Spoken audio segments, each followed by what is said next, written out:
guys, it's totally Sassy T from the 803. How are you guys doing? I'm doing back out again, honey. My son came by to see me. He's home for he had to go get some tires on his car and take the truck and help his sissy in Charlotte, and he's home from USC. Yay! I almost didn't recognize him. I was like, Dage, is that you? He got his hair all up, you know, he got them cute little dreads and he got that stuff lined, honey, face all clean, because he had a little beard and things, you know, but he got his face all clean. I had to look at him twice. I'm like, wait a minute.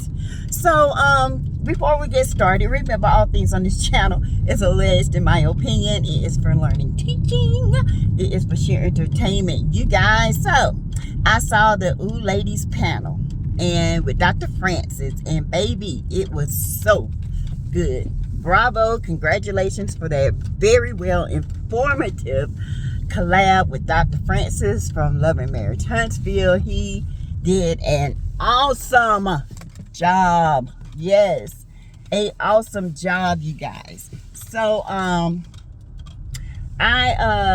had some things to say as well. There's some things that he said that I have touched on in the past in my videos. A lot of people say, Teresa, why weren't you a psychiatrist? You were always inquisitive in the mind. And I said, you know, that's always been neuro. It's always been how people think, how they work has been. That's my passion, and that's why I love nursing. How the body works, how the body does this, how the body does that.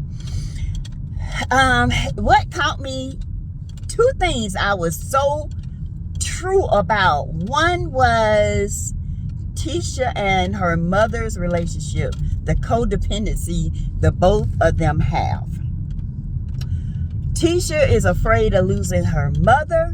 Her mother is afraid of losing Tisha. And Marceau is giving her a choice, okay? And it's either your mom or it's going to be me, because she's tearing this family apart. This started way back when Tisha was young. I don't believe it's a pact. I believe it was just, you know, something she developed as a child, because Tisha was pretty much raised by her grandmother, and Wanda was not as present as she should have. And so I guess the way Tisha is now, if I got her, I want to keep her, because I don't want to feel or have to deal with that little girl inside of me that was abandoned by my mommy. Okay, she don't want to have to heal that, but in order to be a effective communicator, in order to be grown, in order to understand who she is as a woman, she's going to have to deal with that part of her. And I'm gonna tell you something, you know, me and my mom, we would say, well, but my mom, she didn't abandon me. I was the only girl. And it just felt like I related to my dad more, because he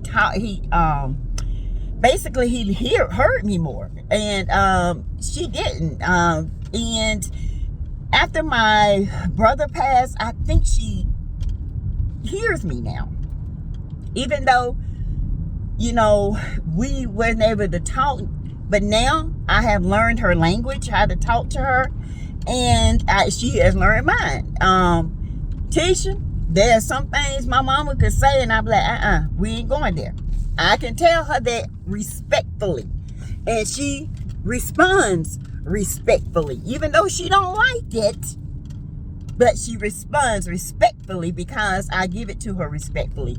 I have healed that part of me that hurt when I could not understand why my mom was, you know, not attentive to me like I wanted her to be. I have healed that because I've come to understand her, okay? And so that little girl part of me anymore, I have dealt through those emotions, and let me tell y'all, that's some hard stuff to work through. You can think about it, but the emotions, the crying, the sitting down, not making excuses, knowing who you are as a woman will elevate you in a way that you would never have known. And I'm going to tell you, it elevates you to the point where you know yourself and you ain't going to take no BS from nobody, no matter who it is, okay? Hold on, you guys. So, yeah, you guys, that's a part of you, mentally, physically, and emotionally, you have to learn to struggle, to get through. But there is a place of getting through. And like Dr. Francis said, you will be stronger than ever. A lot of people look at that as confidence. Some look at it as arrogance. And that's why Tisha and Destiny have an issue with Melody, because she's very confident. Ugh, gross. It's a traffic jam, y'all. They are not confident in who they are because they have not dealt with their mother issues. They have dependency, codependency. They have so many issues, you guys. When I say issues with friendships, husbands, they're going to always have that because they don't know how to deal with what is being dealt with them. Wanda don't know how to deal with her emotions because she's emotionally crippled. Really. She's emotionally slow and challenged. She is emotionally need of a special education class to get through it. Because both Tisha and Wanda, they go back and forth. They feed off of one another. Tisha feel like if she give in to Wanda, if she gives in to Wanda, then Wanda, she's going to lose her mother. If Wanda gives in to Tisha, then Tisha's going to walk away. And who else she's going to have to blame and cripple? That's all I'm saying. So, this is some craziness when it comes to these relationships, and it's a bunch of fractured relationships on here, and the ones that can actually talk and get through and get an understanding of one another are the most healthiest, and that will be Kimmy of all people, because Kimmy know how to talk and get along and compromise a little, and that means giving up a little bit of yourself. So yeah, Dr. Francis was very good. And there's another thing he touched on, and that's Melody and Martell. Now, put aside everything that has happened. Hurt people. I have always told y'all Mel loves Martell. Deep down, she still does. She loves Martell. If y'all can't see that, then I don't know what the deal is. Now, they can't work it out, but they still love each other. Martell loves Mel. I'm not going to sit here and lie to you. They do. They still hurt. They're not healed. That's why Melody can't move on, you guys. She's not ready, because that love for her ex-husband is still there. No matter how superwoman she is, no matter how long, it's only been a year versus 14, okay? 4 children. They don't know how to, Martell don't know how to navigate without Mel. Mel knows how to navigate without Martell because she went to counseling to help her and her children get used to this new part of her life, okay? And most men don't. They're not emotionally stable like women. Most women, except Wanda and Tisha and Destiny and a few others I can name, are not emotionally strong. They feed off of other people to make them feel good. And that's what Martell does. But deep down, he hurt so bad because he messed up his life, his wife, and his family. He looks at what he does, and he continuously to antagonize Sloppy, and he's going to continue to use and drag her because he can. Now he's angry, and the anger is displaced He takes it out on Mel, but who he's mad at is himself. He's mad at Sloppy for having Knox. I'm just gonna tell it like it is. He didn't want it. If I honestly think if Knox was not born, that Mel and Martell would probably have got through this. They would have. I think he was done, and she came up pregnant, thought that, you know, well, you want to be done with me, I'm gonna have your baby and I'm gonna break up the family. And it did. You dealt with an immature little girl, Martell. This girl is very immature, and she set out to destroy you when you cut it off. Now, y'all might disagree, but I do think that he had cut it off because, you know, he was like, Mel, give me another chance, and then here it is. She pregnant. Even Mel said out of her mouth. Martell was letting her answer the phone, but this fool had another burner phone because he knew that she told him she was pregnant, and he was scared for her to tell Mel, and so he had to keep communicating with her. Y'all, it's a lot of brokenness on this show. It's a lot of hurt, and it's a lot of hurt with Martell and Melody. When they were together, when the original 6 came down, I felt the peace between them. It was so refreshing. And it almost looked like they looked back when it first started. It's like their energy and their vibration was matched, and it was at peace. And it was reciprocated. Even when they were at Mel's house and they were talking, it was so peaceful. They get along better when other people stay out of it.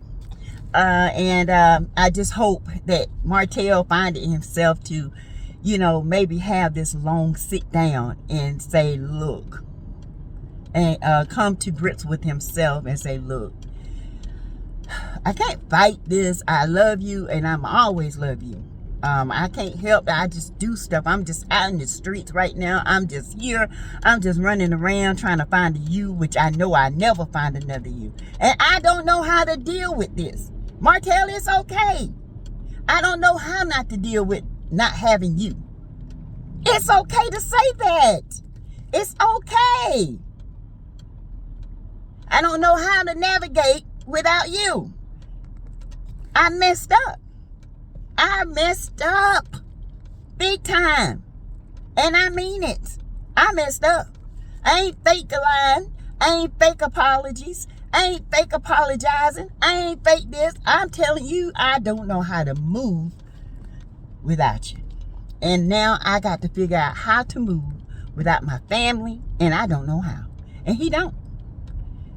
The way he learned how to move is running the streets. That's what they result back to when they don't know what to do.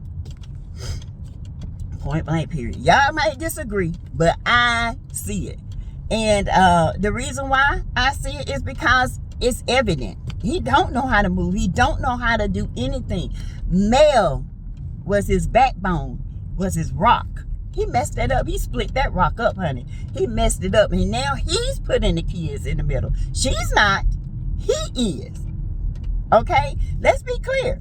He's using the kids as a crutch to get custody, to get what he wants, to get up under Mel's skin. But it's really hurting the children. He's doing that. Who can give what to the kids? That's not going to make them emotionally stable. Being a true man and understanding who you are and dealing with the hurt that you're going through is what's going to make them emotionally stable, because they need a dad, not a pimp. Okay? I'm just here to tell you, bro. You a pimp right now. A jigger-hoe / pimp. You're pimping out Sloppy. You pimp her out every time you can get her. And you're up in Sheree's business and knowing you don't love that woman. It's just a user-friendly situation. Okay? So you guys, let me know what y'all think about my little read down of, you know, Tisha. Tisha is really very immature. Tisha is 15 years old, y'all. In a 39-year-old body. She cannot function without her mama. She cannot function, okay? She is codependent. And I told you guys this. She's codependent on this woman. And it's sad. It's very sad. Very. But anyway, you guys let me know what you guys think about this. And let me know in the comments below what you think. And I will be going live today at 6. And we're going to have a discussion about this. Hurt. Yeah, I can talk a lot about it because I've been hurt. Okay? Just like everybody else has been hurt on here. But I've been hurt, and to the point where sometimes you want to just hurt somebody else. But in the end, it just hurts you. Okay? I've been there. Anyway, I will talk to you guys later. Have a nice one.